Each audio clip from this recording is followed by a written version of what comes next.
this place is special, right? It's, here we go.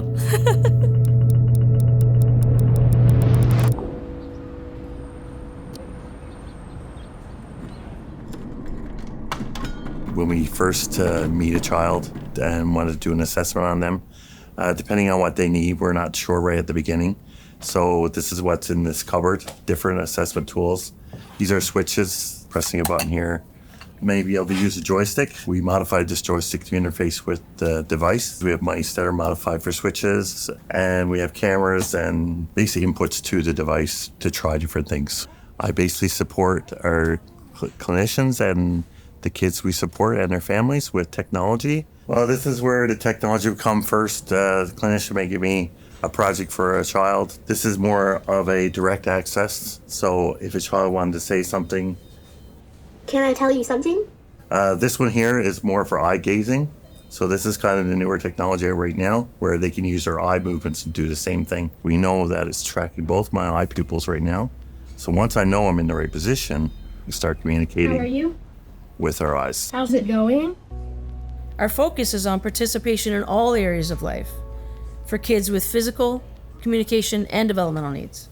When we look at the goals of a family and of a child, if we look at it from a lens of deficits and things that they can't do or things that they are unable to do on their own, we aren't as effective with things that they hope to achieve. So when we talk to families, we ask about their hopes, we ask about their dreams, we ask about the things that they find most important as a family. And by targeting those skills, we're more effective in helping them have a more fulsome life. There's nothing like the resiliency of a child.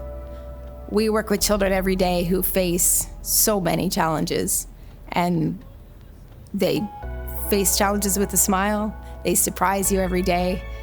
There's absolutely nothing as great in life as seeing somebody achieve goals. And to me, a child being comfortable in themselves, a child feeling good about themselves, a child having really strong self-worth because they know they're important, should always be first and foremost. We're focusing on them being strong, resilient, and understanding their worth.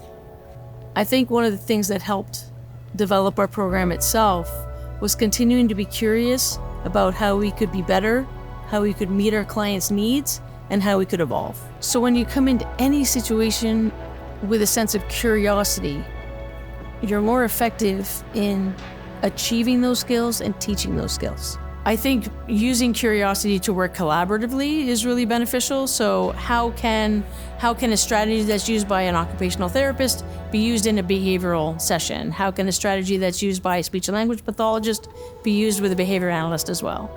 So looking at how we can work more as a team and what are those strategies that we can put together to build that partnership. A lot of the ways that we learn is through play. That's the building blocks of our language. So we need to be able to be on their level, be part of that play and integrated.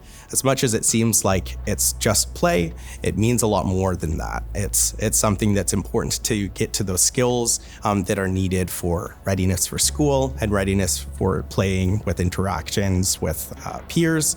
Making sure that we have that play is really important.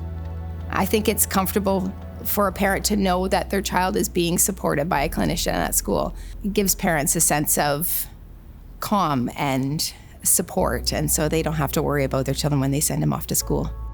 TVCC has a long history of partnerships with our school boards and community agencies, and I think it's those partnerships that help our families feel supported and our clients feel supported as they participate in their community.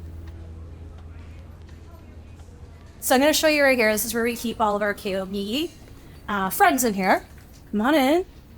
We've got our 75th coming up, which is pretty awesome. So I was able to pull out some of our legacy stuff actually at TVCC. This is actually our original troupe that we have here. Kids on the Block does do shows in 10 counties, and TVCC also provides services in all 10 counties.